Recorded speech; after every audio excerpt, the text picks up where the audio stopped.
Fica difícil explicar o que todo fim de semana o presidente Bolsonaro faz na porta do Palácio do Planalto. Ele vai ao encontro de manifestantes mal intencionados, que vão para agredir profissionais que estão lá cumprindo a sua missão jornalística, como aconteceu ontem com o fotógrafo do jornal Estado de São Paulo, derrubado do banquinho em que ele tinha subido para focar melhor o presidente da República. E também agressões a outros profissionais de imprensa. É um momento muito difícil esse que nós estamos vivendo e o presidente não colabora para jogar água nessa fervura. Muito pelo contrário, ele joga lenha na fogueira. E há coisas que são incompreensíveis. O que significaram ontem as bandeiras dos Estados Unidos e de Israel, junto com a bandeira do Brasil? Estados Unidos não são amigos. Já mostraram isso, foram lá na China e confiscaram parte da carga de insumos de hospitalares que viriam para o Brasil. Deixaram na mão outros países, da Europa também, que estavam esperando por esses insumos. Israel, era o momento de homenagear Israel ontem. Umas coisas meio sem nexo que o presidente fala e faz. E principalmente dizendo que está no limite e que tem o apoio das Forças Armadas. Não entendemos bem o que é que o presidente quis dizer. Que ele esteja aborrecido com os outros poderes, especialmente com o Supremo, até dá para entender.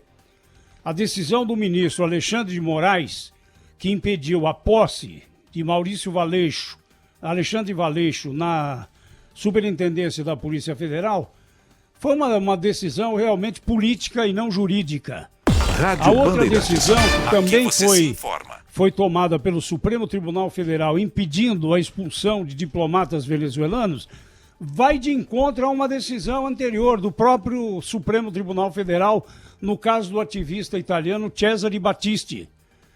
O Supremo Tribunal Federal decidiu que o presidente da República é que seria responsável por tomar a decisão de expulsá-lo ou não, e na época o então presidente Lula não o expulsou, o que veio a acontecer agora no governo Bolsonaro. Enfim, são medidas que são tomadas pelos outros poderes que certamente irritam o presidente da República, mas daí a fazer manifestação que soa como antidemocrática vai uma distância muito grande, e principalmente agressões a companheiros jornalistas que estão ali cumprindo a sua missão. Não se justificam de maneira alguma e não mereceram o pronto repúdio do presidente da República. Muito bom dia. Começamos com esse assunto polêmico, o Jornal da Bandeirantes Gente, deste primeiro dia útil de maio. Vamos lá, bom dia José Paulo de Andrade, companheiros da bancada, ouvintes da Rádio Bandeirantes. Além da gente relatar, né, o que fez o presidente Jair Bolsonaro, a gente precisa também perguntar por que ele tem feito isso, não é? Parece que ele revisita o que ele já havia feito há 2 semanas, quando também havia prestigiado esse tipo de manifestação. Por que ele está tendo esse comportamento político? Uma das possibilidades é a seguinte: o presidente tem, com esse tipo de comportamento, conseguido reforçar a união naquela base que é forte, a base bolsonarista, a base que está com ele. O presidente já percebeu que, se ele mantiver esse núcleo, que não é desprezível, hein? Pela última pesquisa de sondagem eleitoral, que foi feita e divulgada sábado pelo Instituto Paraná, e a gente levou ao ar aqui, o presidente Jair Bolsonaro tem, em vários cenários, mais ou menos 27%, 28% das intenções de voto nesse momento, com uma maior proximidade do segundo colocado, quando o segundo colocado é Sérgio Moro. Também numa situação ali mais próxima, quando se coloca a possibilidade de disputa com o ex-presidente Lula. Independente dos adversários, porém, ele tem esse núcleo. E reforçando esse núcleo, ele se mantém no páreo político para 2022. Acho que essa é uma das possibilidades. Mas antes de passar para os nossos companheiros aqui, queria colocar no ar o que disse o presidente Jair Bolsonaro ontem nessa manifestação. Peço a Deus que não temos problema essa semana, porque chegamos no limite, não tem mais conversa, ok? Daqui para frente, não só exigiremos, faremos cumprir a Constituição. Ela será cumprida a qualquer preço. E o presidente também disse que tem ao lado dele as Forças Armadas. O que você acha que quer dizer isso, Cláudio Humberto? Bom dia. Muito bom dia a todos, bom dia Thaís. Olha, eu acho que o presidente é um boquirroto, né? Ele continua falando o que lhe vem à cabeça, de acordo com a plateia, uma plateia ensandecida, raivosa, uma plateia inconformada com, enfim, com a atitude e o comportamento dos outros poderes, e ele acaba falando aquilo que de fato, enfim, não encontra nexo, sobretudo na convivência democrática, né, no respeito institucional que todo chefe de poder tem que conservar. Quando ele faz esse tipo de declaração, ele está querendo dizer exatamente o quê, né? Que limite, né? Qual é o limite a que ele se refere? E aí, se houver uma nova decisão, e haverá, né? Não tenha dúvida nenhuma que haverá, como tantas que tem, que o Supremo parece até haver combinado, tem pelo menos uma decisão por dia que desautoriza ou anula ato da Presidência da República. Então, não tenha dúvida que hoje vai surgir, se não hoje, talvez amanhã, enfim, ele vai fazer o quê? Vai colocar o Exército nas ruas? Para quê? Né? Para forçar o ministro apontando-lhe armas, a revogar uma decisão? Acho que, enfim, não é exatamente não encontra amparo ali na realidade dos fatos as palavras do presidente da República, a não ser que ele pretenda, como muita gente suspeita, implantar um regime autoritário, etc. e tal, o que é uma outra estupidez, porque não apenas ele mostrou que não precisou, né, os militares, esse grupo aí restrito de militares, que certamente há, né, entre esses manifestantes, muitos militares que defendem esse tipo de coisa, de regime militar, etc. Essas pessoas perceberam que as eleições de 2018 deram uma grande lição ao país. Essas pessoas chegaram ao poder sem precisar de aplicar nenhum golpe, né, sem precisar pisotear as instituições.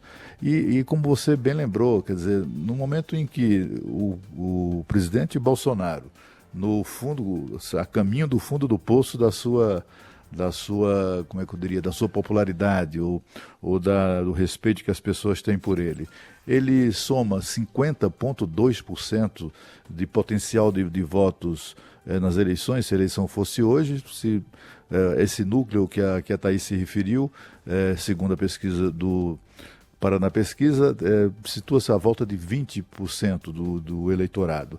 Ele tem mais 20, qualquer coisa, quase 30, quase 21, e tem mais 29%, quase 30%, de eleitores que admitem votar nele. Então, somando os dois, dá 50,2%, não digo da intenção de voto, mas de eleitores dispostos a votar no Bolsonaro. Ele está jogando pela janela, está jogando no lixo o apoio desses 29%, que é uma classe média saturada da esquerda, cansada de ser roubada, de ser enganada, de ser, enfim, feita de trouxa, e que votou nele e enfim, admite voltar a votar nele, né?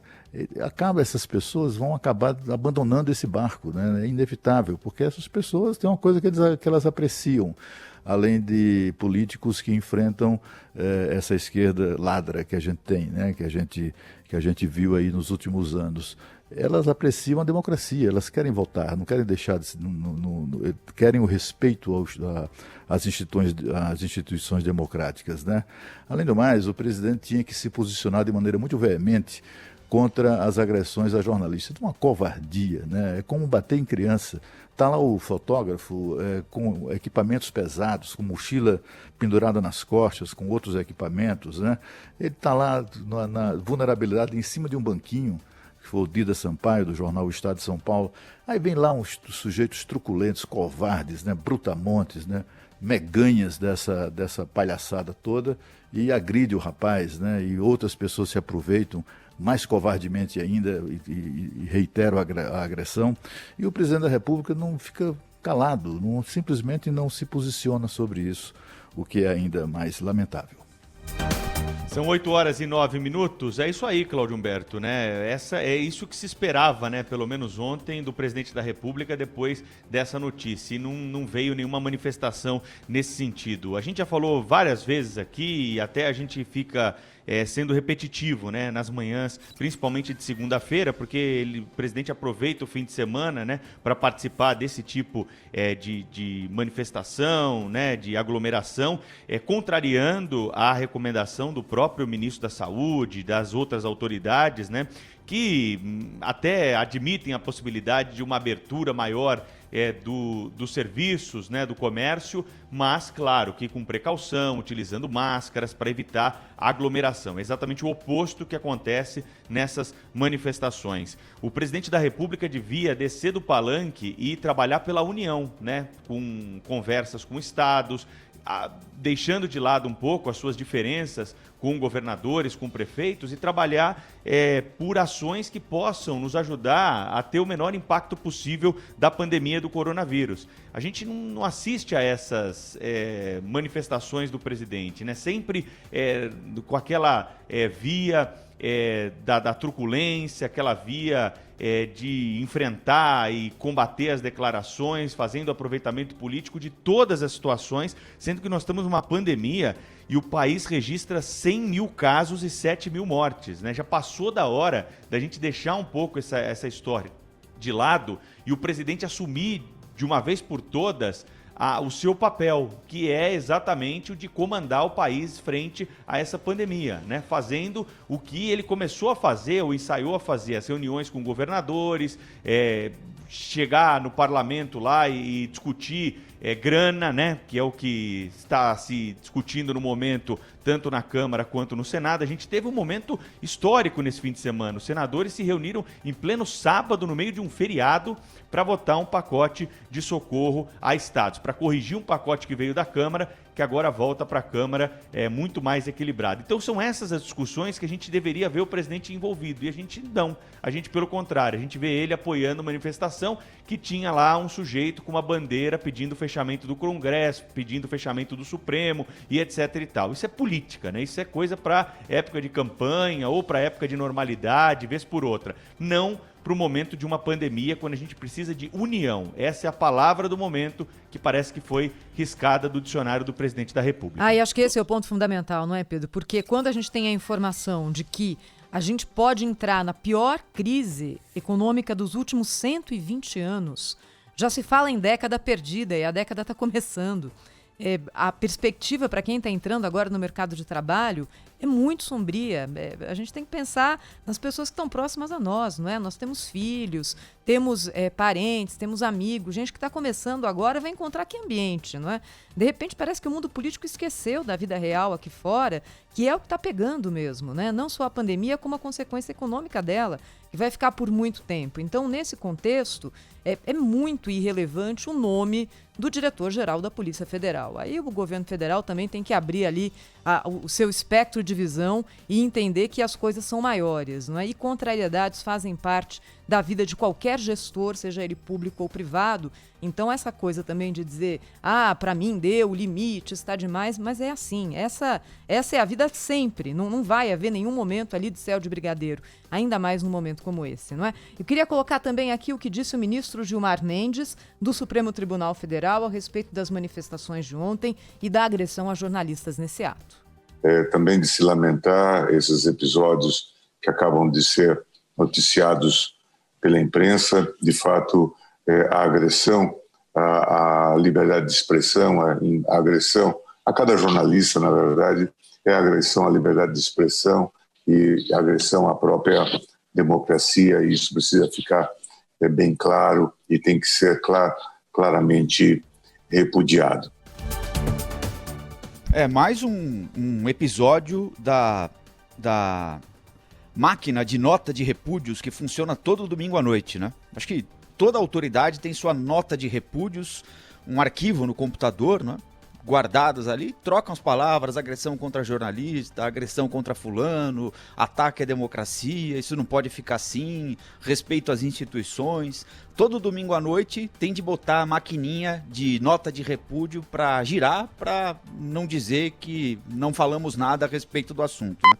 Isso porque todo domingo de manhã tem um novo episódio da Escolinha do Professor Raimundo, versão 2020, né? Escolinha do presidente Bolsonaro, com personagens bizarros, absolutamente bizarros, com um discurso mais bizarro ainda, sob comando do professor Raimundo, do presidente Jair Bolsonaro, né? O Zé Paulo já citou um dos personagens, aquele idiota carregando uma bandeira dos Estados Unidos e de Israel, não por segurar a bandeira de outros países, né? Mas qual é o intuito daquilo?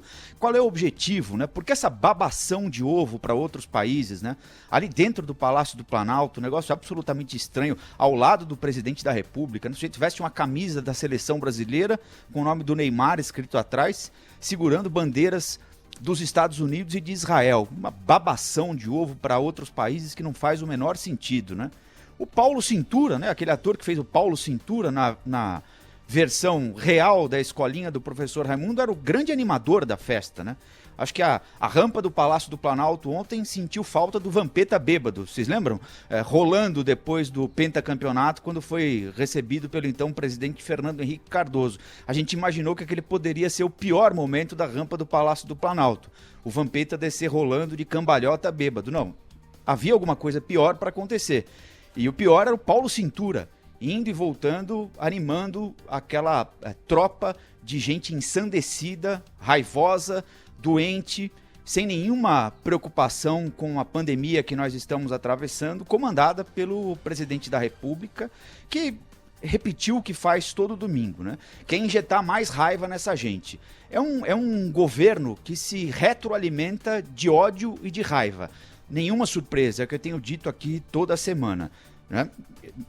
Talvez o equivocado tenha sido a gente imaginar que o presidente da República pudesse se adaptar à figura de presidente da República. Não, ele continua na presidência da República fazendo exatamente o que fez desde quando deixou o Exército há 30 anos, naquela condição absolutamente ruim, depois se elegeu vereador, numa espécie de representante de um sindicato de soldados e cabos do Exército, deputado federal, e é isso aí, o que ele consegue desempenhar mais ou menos é isso, né? E, de novo, ele conseguiu inverter a pauta, né? Porque a pauta era muito ruim para ele, a pauta era o depoimento de 8 horas, tanto é que a gente nem falou disso aqui hoje, era o depoimento de 8 horas do ex-ministro da Justiça e Segurança Pública, Sérgio Moro, que entregou aos policiais federais e aos procuradores da República que investigam a eventual interferência política do presidente na indicação do Alexandre Ramagem, mais de um ano, né? 15 meses de arquivos de conversas entre ele e o presidente da República, que, segundo o ex-juiz, podem comprovar supostos crimes cometidos pelo presidente da República.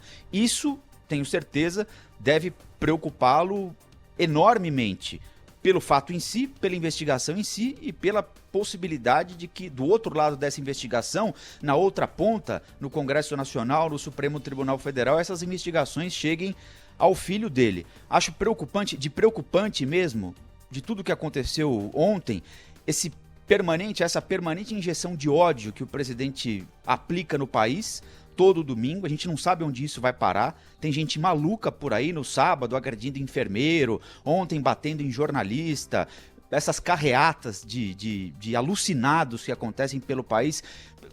Quando é que a gente podia imaginar que alguém teria coragem de parar na porta de um hospital onde estão internadas vítimas de uma pandemia internacional, mundial, e os caras iam parar para buzinar? Quer dizer, é um negócio que não faz absolutamente nenhum sentido, né? Isso tudo é injeção de ódio semanal aplicada nesse grupo de pessoas que não é pequeno, que é grande. Onde isso vai parar, ninguém sabe. Até lá, a gente vai lendo nota de repúdio atrás de nota de repúdio e vai vendo o que dá no futuro, né?